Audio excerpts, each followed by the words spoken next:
دوڑ کر دروازہ لوک کیا۔ اس کی ٹانگوں سے جیسے جان نکل گئی۔ وہ دروازے کے ساتھ ہی فرش پر بیٹھ کے یا اللہ آج تو میں بچ گئی۔ چند لمحہ بعد وہ اٹھی اور سیدھا الماری کے اندر لگے خفیہ لاکر کے پاس گئی۔ اسے مخصوص کوڈ ڈالا، کلک، چھوٹا سا خفیہ خانہ کھل گیا۔ اس کے اندر ایک سیاہ ماسک، ایک جدید کمیونیکیشن ڈیوائس اور مخمل کے ڈبے میں رکھے ہوئے سنہری لینس تھے۔ مہوش نے لرزتے ہاتھوں سے لینس اٹھائے، آئینے کے سامنے جا کھڑی ہوئی اور ایک ایک کر کے لینس اپنی آنکھوں میں لگائے۔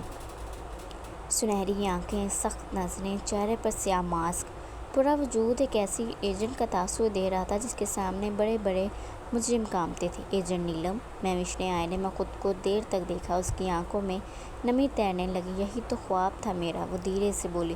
بچپن سے یہی چاہتا کہ ایک دن اپنے بھائی کی طرح ملک کی خدمت کروں، ایک بہترین ہیکر، ایک بہترین ایجنٹ بنوں۔ اس نے ماسک اتارا، پھر ایک جھٹکے سے سنہری لینس نکال دیے۔ چند لمحوں بعد آئینے میں معصوم سی مہوش کھڑی تھی۔ آنسو رکنے کا نام نہیں لے رہے تھے۔ اگر راحت کو کبھی پتہ چل گیا کہ اس کی مہوش اور ایجنٹ نیلم ایک ہی انسان ہے، اس نے دونوں ہاتھوں سے اپنا چہرہ ڈھانپ لیا، تو شاید وہ میری ہر بات پر شک کرے گا، ہر مسکراہٹ پر، ہر جھوٹ پر، اور شاید اس کی آواز ٹوٹ گئی، شاید وہ مجھ سے محبت کرنا چھوڑ دے۔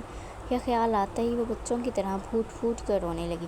کمرے کی خاموش دیواریں اس کے اس راز کی گواہ تھیں، وہ راز جو اگر دنیا کے سامنے آ گیا تو صرف ایک مشن نہیں، کئی رشتے بھی ٹوٹ جائیں گے۔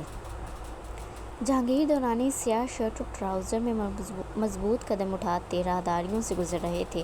ان کے چہرے پر ہمیشہ والی سنجیدگی تھی، مگر آنکھوں میں بہن کے لیے وہی پرانی شفقت۔ وہ ایک کمرے کے سامنے آ کر رکے، ہاتھ دروازے پر دستک دینے کے لیے اٹھایا تھا، مگر اندر سے آتی سسکیوں کی آواز پر وہ اندر داخل ہوئے۔ جہانگیر کا رنگ فک ہو گیا۔ وہ جلدی سے اس کے سامنے گھٹنوں کے بل بیٹھ گریا۔ ان کی آواز میں گھبراہٹ صاف محسوس ہو رہی تھی۔ کیا ہوا؟ کس نے کچھ کہا؟ طبیعت خراب ہے؟ انہوں نے دونوں ہاتھوں سے اس کا چہرہ اوپر کیا، سرخ سوجی ہوئی آنکھیں، پلکوں پر آنسو، کانپتے لب۔ جہانگیر کا اپنا دل بھی بھیگ گیا۔ بھیا؟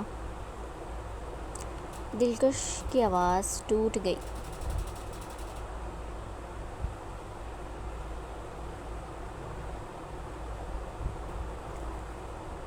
مجھے بہت ڈر لگ رہا ہے۔ جہانگیر نے فوراً اسے اپنے سینے سے لگایا۔ میں ہوں نا، پہلے مجھے بتاؤ کیا ہوا ہے؟ کافی دیر بعد دلکش نے سسکیوں کے درمیان بولنا شروع کیا۔ میں نے خواب دیکھا ہے۔ وہ رکی، سانس سنبھال لی، پھر کانپتی آواز میں بولی، میں نے دیکھا میرا بچہ چلنا سیکھ رہا تھا۔ وہ بار بار دروازے کی طرف دیکھتا تھا، ہر بار پوچھتا تھا۔ وہ پھر رو پڑی۔ ماما، بابا کب آئیں گے؟ کمرے میں خاموشی چھا گئی۔ جہانگیر نے آنکھیں بند کر لیں۔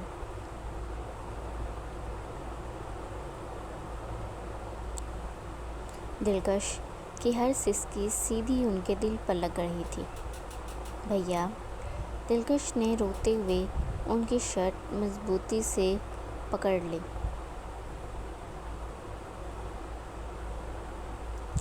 کیا میرا بچہ بھی میری طرح باپ کی محبت کو ترسے گا؟ کیا وہ بھی دوسروں کے باپ کو دیکھ کر خاموش ہو جایا کرے گا؟ کیا وہ بھی ہر خوشی میں ایک چہرہ ڈھونڈے گا جو کبھی اس کے پاس نہیں ہوگا؟ جہانگیر کے پاس لمحہ بھر کو کوئی جواب نہیں تھا۔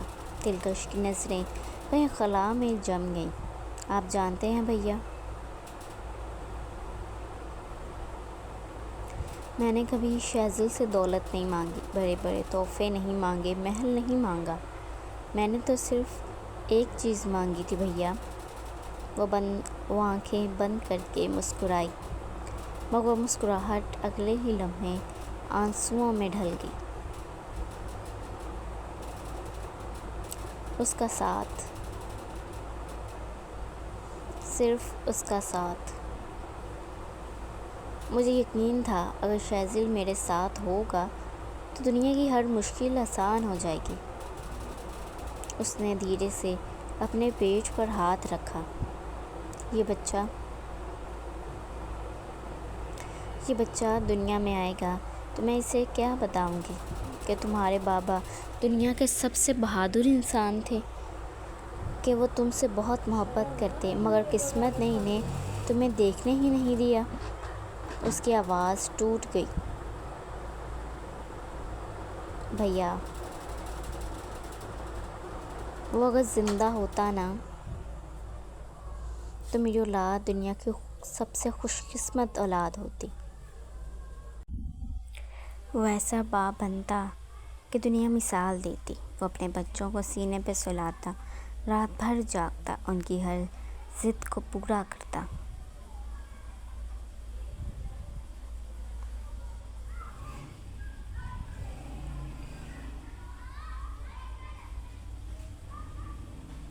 اور وہ بے اختیار ہنستی، مگر وہ ہنسی بھی رونے میں بدل گئی۔ میں بیٹھ کر بس اسے دیکھا کرتی۔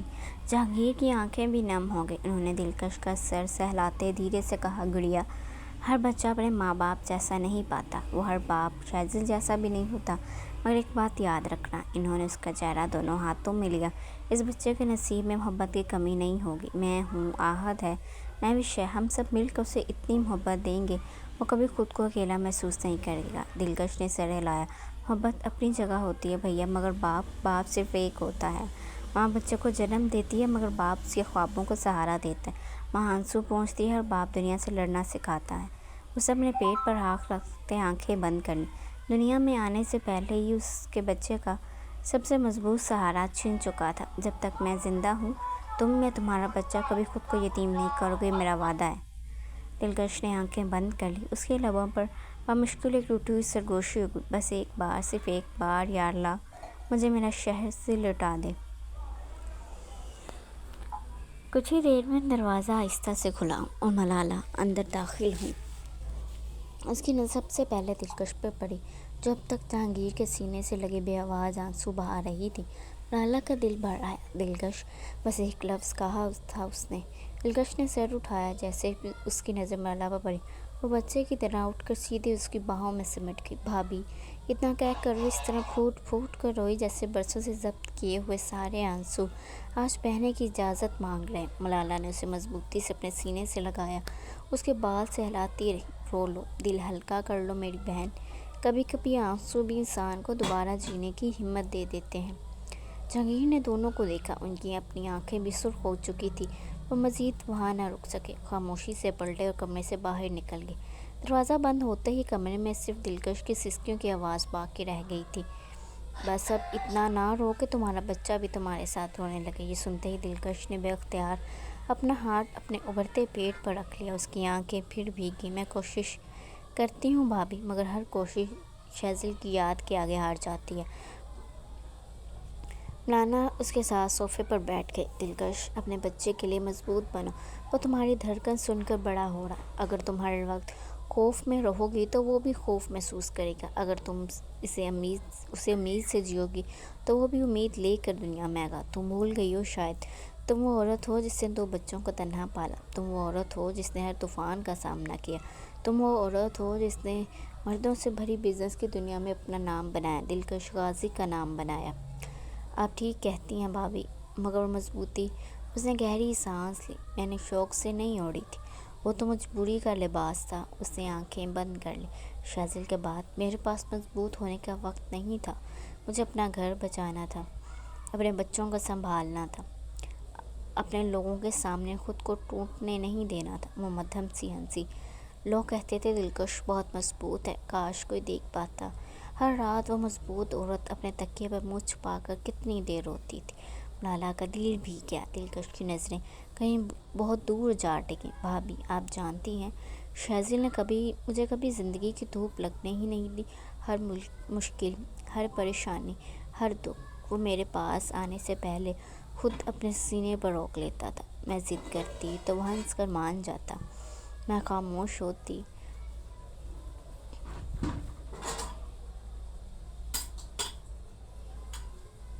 تو میرے بولنے سے پہلے میری خاموشی سمجھ لیتا، مجھے کبھی احساس ہی نہیں ہونے دیا یہ دنیا کتنی سخت ہے۔ اس نے اپنے لرزتے لبوں پر ہاتھ رکھ لیا، اور جب وہ چلا گیا تو پہلی بار معلوم ہوا دھوپ کتنی جلاتی ہے، تنہائی کتنی شور کرتی ہے، اور راتیں کتنی لمبی ہوتی ہیں۔ ملالہ کی آنکھوں سے بھی ایک آنسو ڈھلک گیا۔ اس نے فوراً دلکش کا ہاتھ تھام لیا۔ نہیں دلکش، شاذل گیا ضرور ہے، مگر تمہارے اندر اس کی ایک سانس اب بھی زندہ ہے۔ اس نے نرمی سے دلکش کے پیٹ پر ہاتھ رکھا۔ یہ بچہ صرف تمہارا نہیں، یہ شاذل کی محبت کی آخری نشانی ہے، اس کے جسم کا حصہ، اس کے خوابوں کا تسلسل، اس کی زندگی کا وہ باب جو ابھی ختم نہیں ہوا۔ اگر تم ٹوٹ گئی تو شاذل کی یہ آخری امانت بھی کمزور پڑ جائے گی، اور مجھے یقین ہے شاذل جہاں بھی ہوگا وہ یہی چاہے گا کہ اس کے بچے کی ماں پہلے جیسی دلیر دلکش غازی بن جائے۔ دلکش نے آنکھیں بند کی۔ وہ آنسو خاموشی سے اس کے رخساروں پر بہہ گئے۔ اس نے اپنے پیٹ پر دونوں ہاتھوں سے تھام لیا، اور پہلی بار اس کی ہتھیلیوں میں ممتا خوف سے زیادہ محسوس ہوئی۔ میں کوشش کروں گی، اس نے آہستہ سے کہا۔ نہیں، ملالہ نے اس کی بات کاٹی، تم کوشش نہیں کرو گی، تم کامیاب ہوگی۔ اپنے لیے نہیں، شاذل کے لیے، اس ننھی سے جان کے لیے جو ابھی سے اپنی ماں کی ہر دھڑکن گن رہی ہے۔ کمرے میں چند لمحے خاموشی چھا گئی۔ ملالہ نے ماحول بدلنے کے لیے مسکراتے ہوئے الماری کھولی۔ 2 دن پہلے جہانگیر خود دلکش کو خان ولا سے یہاں لائے تھے، کیونکہ آج سے حمزہ کی شادی شروع ہونے والی تھی۔ ملالہ نے ہلکے آسمانی رنگ کا سوٹ نکالا۔ یہ پہن لو۔ دلکش نے سوالیہ نظروں سے دیکھا۔ حمزہ کی شادی ہے، اور میری بہن ہر وقت آنسو میں نہیں رہ سکتی۔ کپڑے بدلو، میں باہر انتظار کرتی ہوں۔ پھر اس نے شرارت سے مسکرا کر کہا، اور ہاں، آج میں نے تمہاری پسند کا آلو کا پراٹھا اور چائے بنائی ہے۔ ناشتہ ہم سب ساتھ کریں گے، تم انکار نہیں کر سکتی۔ دلکش نے آنکھوں سے پہلی بار ہلکی سی مسکرائی۔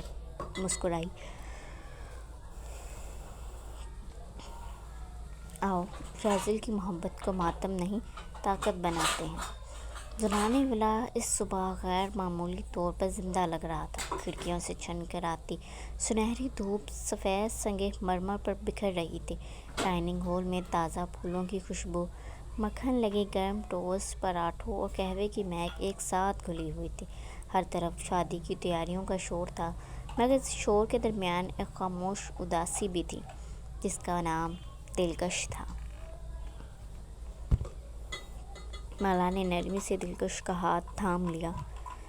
آؤ، ناشتے کی میز پر چلتے ہیں۔ دلکش نے ایک لمحہ ان کی طرف دیکھا، پھر خاموشی سے سر ہلا دیا اور ملالہ کے ہم قدم ہو گئی۔ اس کا لباس ہمیشہ کی طرح پھیکے رنگ کا تھا، ہلکا کریم سوٹ، سفید دوپٹہ، چہرے پر بناوٹ کی مسکراہٹ، اور آنکھوں میں کئی راتوں کی جاگی ہوئی خاموشی۔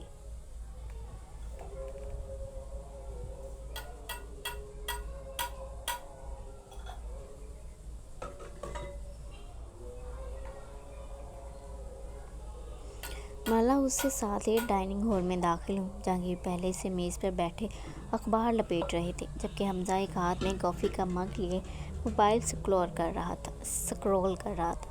دروازے کی آہٹ پر اس نے سر اٹھایا، اور اگلے ہی لمحے کوئی سے ایسے اچھلا جیسے اسی لمحے کا انتظار۔ ارے میری چاند پھپھو! یہ نام سنتے ہی دلکش کے ہونٹوں پر بے اختیار ہلکی سی مسکراہٹ آ گئی۔ حمزہ تیزی سے اس کے پاس آیا، اس کے کندھوں کے گرد بازو پھیلاتے ہوئے بولا، آخرکار سورج نکل آیا، ورنہ یہ گھر تو صبح سے ایسا لگ رہا تھا جیسے کسی نے خوشبوؤں کا مین سوئچ آف کر دیا۔ اس نے چوری سے ایک نظر جہانگیر اور ملالہ پر ڈالی، پھر آنکھ دبا کر آہستہ سے سر ہلایا۔ ڈونٹ وری، میں سنبھال لیتا ہوں۔ جہانگیر نے خاموشی سے بیٹے کا راستہ اشارہ سمجھ لیا تھا۔ ملالہ بھی مطمئن ہو گئی۔ حمزہ نے دلکش کے لیے کرسی گھسیٹی اور اسے بٹھایا۔ ادھر VIP سیٹ آپ کے لیے ریزروڈ ہے۔ دلکش بیٹھ گئی۔ حمزہ نے فوراً پلیٹ اپنی طرف کھینچی۔ آج آپ صرف کھائیں گی، باقی کام میں کروں گا۔ حمزہ، میں خود نو، اس نے انگلی اٹھا کر روک دیا۔ مجھے بچپن سے شک تھا آپ کھانا صحیح نہیں کھاتی، آج موقع ملا ہے تو انویسٹیگیشن بھی ہوگی اور ریکوری بھی۔ جہانگیر ہنس پڑے۔ بیٹا، تمہیں ہر کام میں ڈرامہ کیوں چاہیے؟ اب وہ ڈرامے کے بغیر زندگی ویسے ہی ہوتی ہے جیسے بریانی بغیر چکن کے۔ ملالہ ہنس دی۔ حمزہ نے پراٹھے کا نوالا توڑ کر دلکش کی طرف بڑھایا۔ منہ کھولے، چاند پھپھو۔ دلکش نے ہلکا سا انکار کیا۔ میں خود نہیں، حمزہ نے مصنوعی سنجیدگی اختیار کر لی۔ آج آپ مریض ہیں، میں کمپاؤنڈر بھی ہوں، ڈاکٹر بھی، اگر ضرورت پڑی زبردستی دوا پلانے والی اماں بھی۔ دلکش ہنس دی۔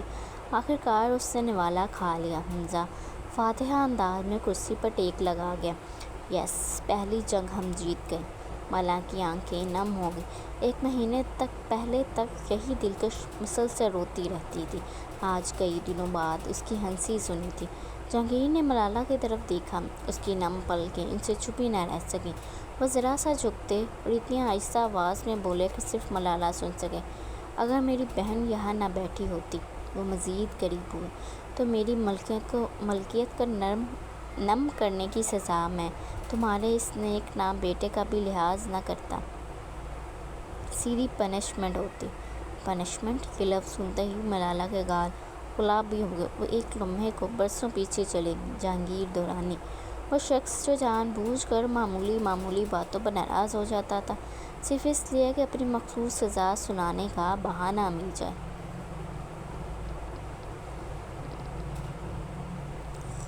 آنسو آئے۔ پنشمنٹ؟ میری بغیر اجازت باہر گئی؟ پنشمنٹ؟ میرے بغیر کافی پی لی؟ پنشمنٹ؟ ہر سزا کا اختتام جہانگیر کی باہوں میں ہوتا تھا۔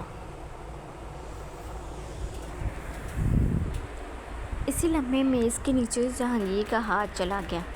اسے ملالہ کے پلو اٹھاتے ملالہ سب سے اسے گھور سکی۔ جہانگیر کو مزید شے ملی۔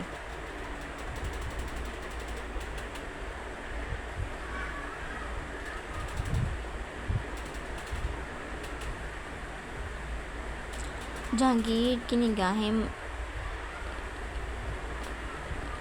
ملالہ کو تڑپا رہی تھیں۔ اور یہ سزا؟ اس نے ملالہ کے کان میں پھسپھسایا۔ ابھی شروع نہیں ہوئی۔ ان کی انگلیاں گہری گئیں۔ رات کو تمہیں پوری رات یاد دلاؤں گا کہ میری ملکیت کس کی ہے۔ ملالہ نے فوراً آنکھوں کے کنارے آنسو صاف کیے اور گھور کر شوہر کو دیکھا۔ جہانگیر نے معصوم بننے کی ناکام کوشش کرتے ہوئے ایک آنکھ دبائی۔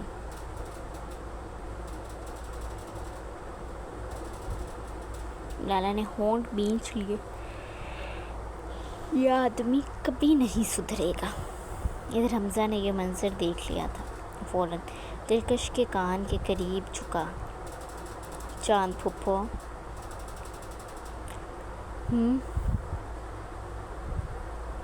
آپ کو نہیں لگتا؟ اس نے نہایت سنجیدگی سے ارد گرد دیکھا۔ ہم دو لو برڈز کی پرائیویسی میں مداخلت کر رہے ہیں؟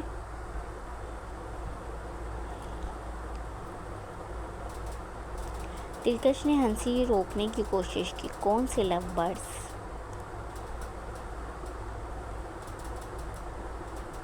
حمزہ نے گردن ہلا کر والدین کی طرف اشارہ کیا۔ یہ سامنے بیٹھے دو سینئر سٹیزنز، رومانس ڈپارٹمنٹ کے مستقل ملازم۔ جہانگیر نے آہستہ سے ایک کافی کا مگ میز پر رکھا۔ حمزہ: جی بابا۔ تمہیں دوسروں کی محبت بہت جلد نظر آ جاتی ہے۔ الحمدللہ، نظر تیز ہے۔ جہانگیر نے معنی خیز مسکراہٹ کے ساتھ کرسی کی پشت سے ٹیک لگائی۔ اچھی بات ہے، کیونکہ اگلے 2 دن بعد پوری فیملی کو بھی تمہاری نظر آنے والی ہے۔ حمزہ نے بھویں سکیڑی۔ میری کیا؟ جہانگیر نے بالکل سنجیدہ لہجے میں کہا۔ جب تم ہر 5 منٹ بعد یہ بہانہ بناؤ گے میں ذرا حنا کو دیکھ کر آتا ہوں اور آدھے گھنٹے بعد واپس آؤ گے۔ دلکش ہنس پڑی۔ حمزہ ہنس گیا۔ بابا پلیز۔ اگر شادی والے دن تمہاری نظریں اسٹیج سے زیادہ دلہن پر رہیں۔ جہانگیر نے چائے کا گھونٹ لیا۔ تو یاد رکھنا فوٹوگرافر کی ضرورت نہیں پڑے گی، تمہاری تیز نظریں ہی سب قید کر لیں گی۔ ملالہ نے ہنسی چھپانے کے لیے کپ اٹھا لیا۔ حمزہ نے مصنوعی خفگی سے کہا، ماما دیکھ رہی ہیں نا، یہ بندہ باپ کم اور میرا پبلک پروسیکیوٹر زیادہ ہے۔ جہانگیر فوراً بولے، غلط۔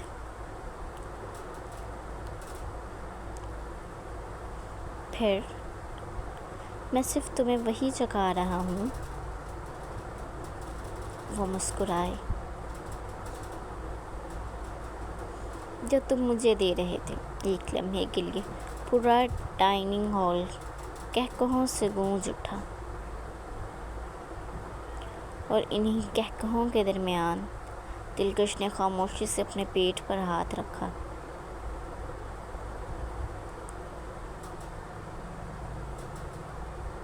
دل ہی دل میں اس نے سرگوشی کی، دیکھ رہے ہو نا شہزاد، تمہارے اپنے آج بھی مجھے ہنسانا جانتے ہیں۔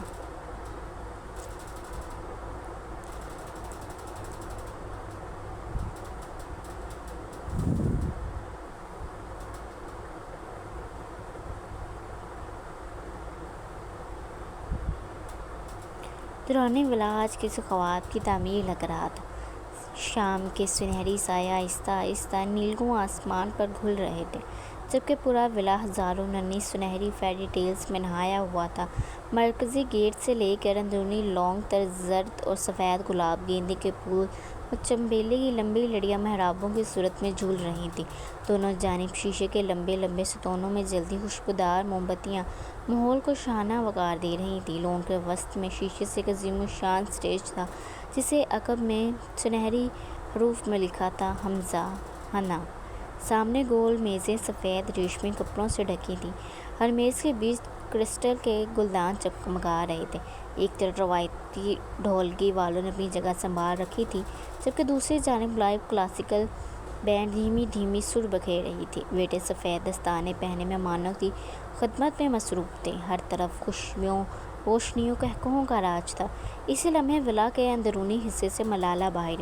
آج انہوں نے زردی سبز رنگ کا نفیس کام والا غرارہ زیب تن کیا تھا، کانوں میں زمرد کے جھمکے اور گلے میں باریک ہیرے کا سیٹ ان کی وجاہت میں اضافہ کر رہا تھا۔ ان کے ساتھ دلکش تھیں، ہلکے آف وائٹ اور سنہری امتزاج کا لباس، بغیر کسی بھاری زیور کے، صرف کانوں میں ننھے سے موتی، ہاتھ میں بلیک چوڑیاں۔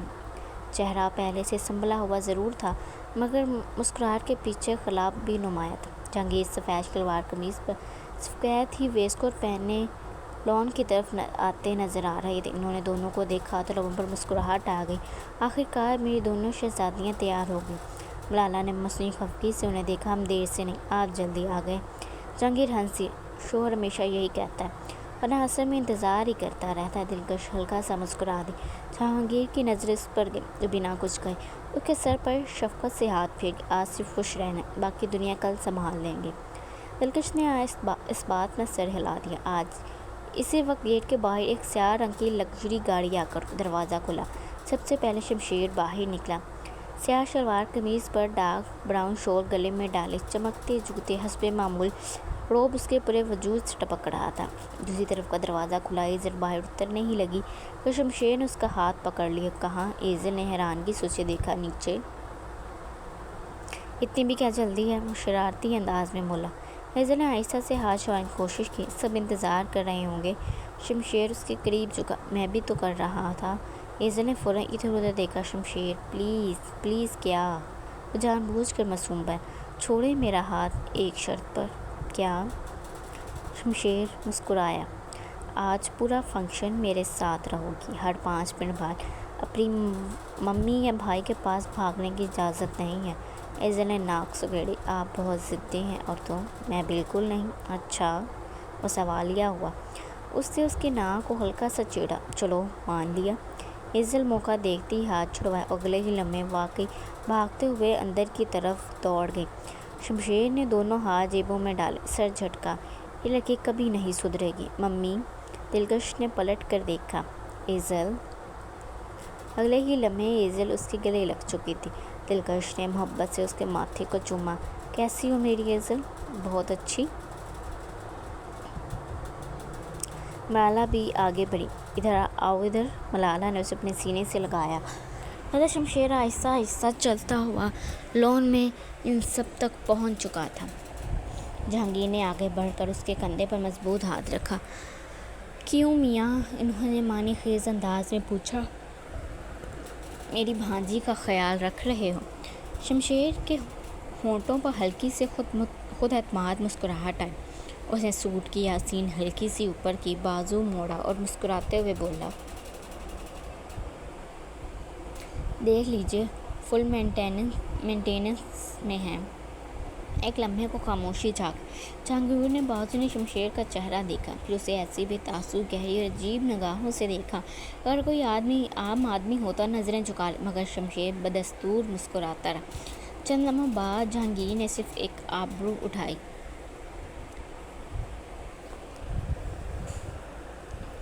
اعتماد اچھی چیز ہے، وہ دھیرے سے بولے، بس کبھی کبھی حد سے زیادہ بھی ہو جاتا ہے۔ شمشیر کے لبوں کی مسکراہٹ ذرا اور گہری ہوئی۔ خوش قسمتی سے مجھے اپنی حدیں معلوم ہیں۔ جہانگیر نے ہلکی سی مسکراہٹ دبائی۔ دیکھتے ہیں، بس اتنا کہہ کر وہ آگے بڑھ گئی۔ شمشیر انہیں جاتا دیکھتا اس کی آنکھوں میں ایک لمحے کو عجیب سی چمک ابھری، پھر وہ معمول پر آ گیا۔ اسی دوران ایک اور گاڑی آ کر رکی۔ شائستہ بیگم اتری، ان کے ساتھ مہوش تھی۔ آج اس نے ہلکے فیروزی رنگ کا خوبصورت لہنگا پہنا تھا، اسی رنگ کا حجاب ہمیشہ کی طرح وہ چہرے پر کیے ہوئے تھی۔ دلکش فوراً ان کی طرف بڑھی۔ السلام علیکم امی۔ وعلیکم السلام میری جان۔ شائستہ بیگم نے پیار سے اس کے سر پر ہاتھ پھیرا۔ دلکش نے ادھر ادھر دیکھا۔ احد کہاں ہے؟ مہوش نے بے بسی سے کندھے اچکائے۔ ہمارے ساتھ ہی نکلا تھا۔ پھر گیٹ کے باہر پہنچ کر بولا، تم لوگ اندر جاؤ، میں ابھی آیا۔ دلکش نے حیرانگی سے پوچھا،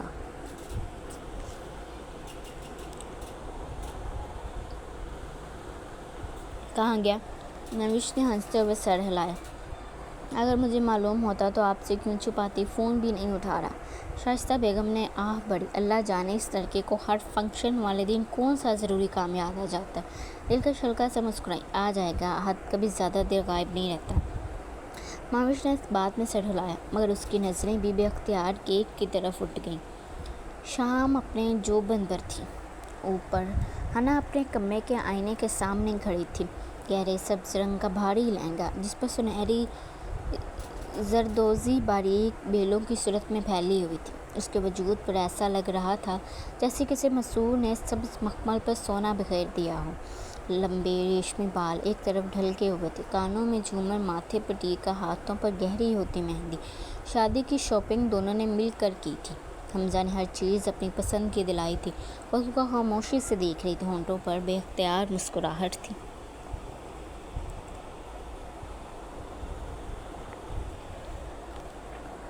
پیچھے بیڈ پر بیٹھی ایزا نے شرارتی انداز میں سیٹی بجائی۔ ماشاء اللہ، کوئی دلہا آج بیہوش ہونے والا ہے۔ حنا نے آئینے میں سے اسے گھورا۔ بس کریں آپ۔ ہم کیوں کریں؟ مہوش بھی ہنستے ہوئے اٹھ کر اس کے پاس آ گئی۔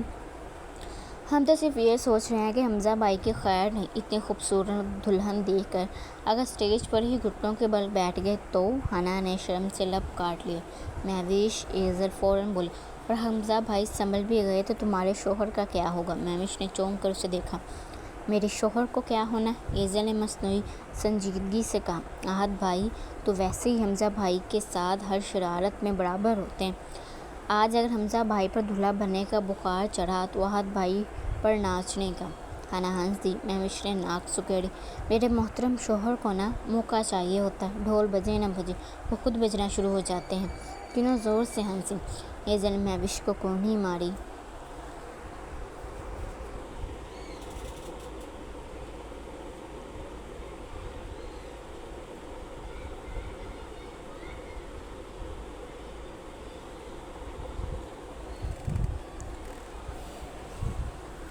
حنا بھی پہلی بار ان دونوں کا ساتھ دیتے ہوئے بولی۔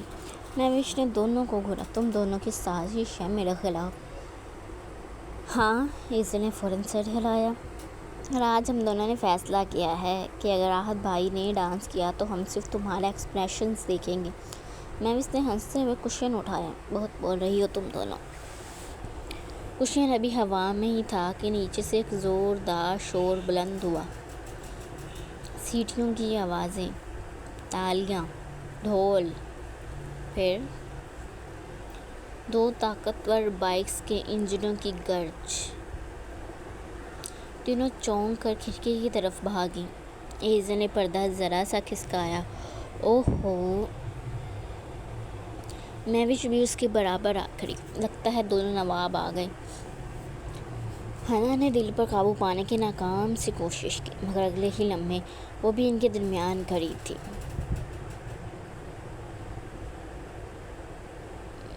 نیچے دورانی ولا کا مرکزی گیٹ پوری شان سے کھل چکا تھا۔ اسی لمحے دو میٹ بلیک اسپورٹس بائکس بجلی کی رفتار سے اندر داخل ہوئیں۔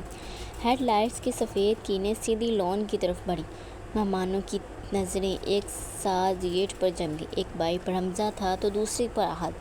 دونوں سیاہ لباس میں ہیلمٹ پہنے پر اعتماد کے ساتھ ایک دوسرے کے برابر چل رہے تھے۔ گیٹ سے اسٹیج تک پہنچتے پہنچتے دونوں نے رفتار بڑھائی اور پھر ایک ہی لمحے دونوں بائکس نے خوبصورت سلائڈنگ بریک لیں۔ ٹائروں سے ہلکا سا دھواں اٹھا، ہجوم سے بے اختیار آواز نکلی۔ حمزہ نے آہستہ سے ہیلمٹ اتارا، بکھرے ہوئے بالوں میں ہاتھ پھیرا، ساتھ ہی احد نے بھی اپنا ہیلمٹ اتار کر بائک کے ہینڈل پر ٹانگ دیا۔ اوپر کھڑکی کھڑی حنا کی سانس ایک لمحے کو رک گئی۔ ایزل نے فوراً اس کی کوہنی پر کوہنی ماری۔ حنا نے شرما کر اسے گھورا۔ ایسے نہیں دکھ، میوش نے نیچے دیکھتے ہوئے معنی خیز مسکراہٹ کے ساتھ کہا، اور نیچے جو جناب ہر 2 سیکنڈ بعد اوپر بالکنی کی طرف دیکھ رہے ہیں، وہ بھی شاید موسم کا حال پوچھنے آئے ہیں۔ حنا نے فوراً نظریں جھکا لیں، مگر اس کے گلابی ہدے رخسار دونوں سے کچھ نہ چھپا سکے۔ بائک سے اترتے ہی دونوں نے ایک دوسرے کی طرف دیکھا۔ حمزہ نے ہیلمٹ بائک کے ہینڈل پر ٹانگا۔ احد نے شرارتی انداز میں گردن دائیں بائیں گھمائی۔ تیار ہے دولہے راجا؟ حمزہ نے ہونٹوں پر مسکراہٹ سجاتے ہوئے جواب دیا۔ آج صرف ناچنا نہیں، محفل لوٹنی ہے۔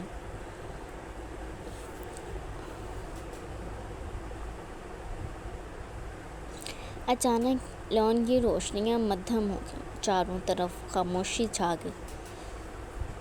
اگلے ہی لمحے 2 سنہری اسپورٹس لائٹس سیدھی حمزہ اور احد پر آ کر ٹھہر گئیں۔ ڈی جے کی آواز پورے ہال میں گونجی۔ لیڈیز اینڈ جینٹلمین، دولہا اور اس کا سب سے خطرناک دوست۔ ڈھول کی پہلی تھاپ پڑی اور دوستوں کی سیٹیوں نے فضا گونجا دی۔ بیک گراؤنڈ میں میوزک شروع ہوا۔ میری یار کی شادی ہے۔ حمزہ نے ہنستے ہوئے اپنا ہاتھ احد کی طرف بڑھایا۔ احد نے زور سے اس کی ہتھیلی پر اپنی ہتھیلی ماری۔ دونوں ایک ساتھ آگے بڑھے، پہلے کندھے ایک دوسرے سے ٹکرائے۔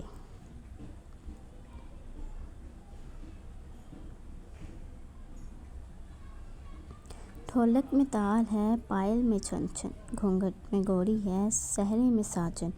پھر دونوں نے آدھا چکر کاٹتے ہوئے تال پر قدم ملائے۔ ایک لمحے بعد احد نے گھوم کر حمزہ کی کلائی پکڑی، اسے اپنی طرف کھینچا۔ حمزہ ہنستا ہوا گھوما، پھر دونوں ایک دوسرے کے سامنے آ کر تالیاں بجاتے ہوئے پنجابی انداز میں بھنگڑے کے جوشیلے قدم اٹھانے لگے۔ جہاں بھی جائیں بہاریں ہی چھائیں، یہ خوشیاں ہی پائیں، میرے دل نے یہ دعا دی ہے، میرے یار کی شادی ہے۔ حمزہ سامنے کھڑا تھا جبکہ احد ان لیرکس پر اسٹیپ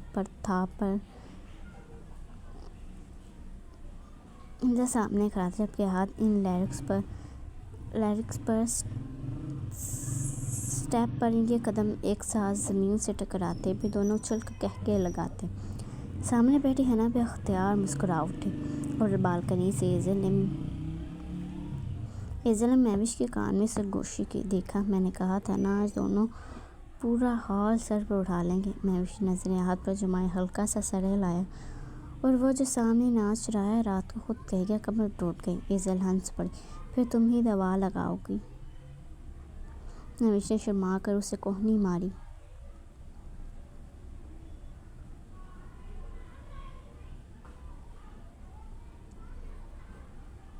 خاموش۔ نیچے حمزہ نے ڈانس کے دوران اچانک حنا کی طرف دیکھا۔ حنا نے نظریں چرا لیں۔ احد نے فوراً وہ لمحہ پکڑ لیا۔ وہ ناچتے ناچتے حمزہ کے کان کے قریب آیا۔ اوئے، ناچنے پر فوکس رکھ، نچانے والی پر نہیں۔ حمزہ نے ہنستے ہوئے اس کے کان میں سرگوشی کی۔ دل تو نچانے والی کے پاس جسم یہاں ناچ رہا ہے۔ آہت نے زوروں سے اس کے کندھے پر دھاپ ماری۔ آج کے بعد تیرا علاج ممکن نہیں۔ پورا ہال قہقہوں اور تالیوں سے گونج اٹھا۔ ڈھول کی تھاپ ایک دم تیز ہوئی۔ حمزہ اور راحت ایک دوسرے کے گرد گھومتے، تال پر قدم جماتے، قہقہے لگاتے محفل کے بیچ پہنچ چکے تھے۔ پورا ہال تالیوں سے گونج رہا تھا۔ حمزہ نے گھومتے گھومتے اچانک نظر اپنے باپ پر جما دی۔ جہانگیر درانی دونوں ہاتھ پینٹ کی جیبوں میں ڈالے شاہانہ انداز میں کھڑے تھے۔ حمزہ کے ہونٹوں پر شرارتی مسکراہٹ پھیل گئی۔ وہ ناچتے ناچتے سیدھا ان کے سامنے آ کر رک گیا۔ ڈھول بج رہا تھا مگر باپ بیٹے کی نظریں ایک دوسرے میں الجھ گئی تھیں۔ حمزہ نے خاموشی سے اپنا ہاتھ آگے بڑھا دیا۔ بابا جانی، بس ایک لفظ۔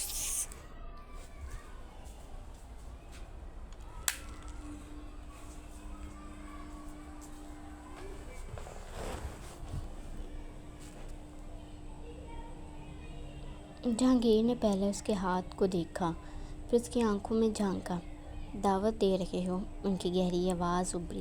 حمزہ نے مسکرا کر سر ہلا دیا۔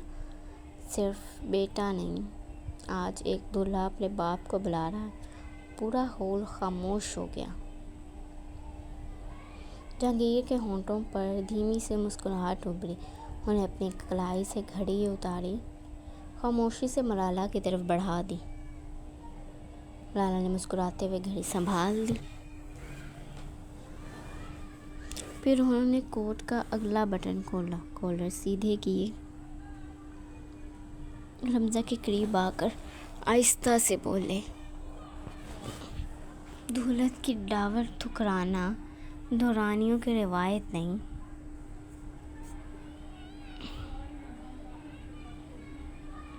اگلی ہی تھاپ پر انہوں نے ایسا بھرپور آغاز کیا کہ حمزہ ایک لمحے کو حیران رہ گیا۔ اوہ! پورا ہال سیٹیوں سے گونج اٹھا۔ حمزہ بے اختیار ہنس پڑا۔ ماما، یہ تو چھپے رستم نکلے۔ لالا نے ہنستے ہوئے سر جھٹکا۔ اب پتہ چلا تم اتنے شرارتی کس پر گئے ہو؟ قہقہوں کا ایک نیا طوفان اٹھا۔ آہت کی نظر اچانک ایک کونے میں کھڑے شمشیر پر پڑی۔ وہ حسب معمول خاموش تھا، ایک ہاتھ جیب میں، دوسرے میں جوس کا گلاس، چہرے پر ہلکی سی سنجیدگی۔ ایزل چند قدم دور اپنی مسکراہٹ چھپاتے ہوئے اسے دیکھ رہی تھی۔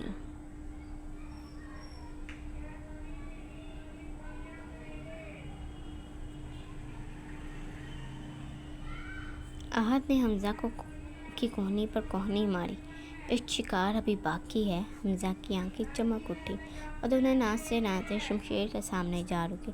شمشیر نے ایک نظر دونوں کو دیکھا۔ کیا ہوا؟ حمزہ نے مسکرا کر کہا، ایک شکایت ہے۔ کرو۔ ہمیں آج پتہ چلا ہے آپ محفل سے ڈرتے بھی ہیں۔ شمشیر کے ہونٹوں پر ہلکی سی لکیر ابھری۔ میں ڈرتا نہیں، فضول حرکتیں نہیں کرتا۔ آہت فوراً بولا، پھر ثابت کر دیجیے۔ شمشیر نے جواب دینے کی بجائے خاموشی سے ایزل کی طرف دیکھا۔ ایزل نے ہونٹ دباتے ہوئے نظریں چرا لیں۔ حمزہ نے شرارت سے کہا، بھابھی اجازت دیجیے نا، ہم آپ کے شوہر کو صرف 2 منٹ کے لیے ادھار مانگ رہے ہیں۔ ایزل نے مسکرا کر شمشیر کی طرف دیکھا۔ فیصلہ آپ کا ہے۔ چند لمحوں کی خاموشی۔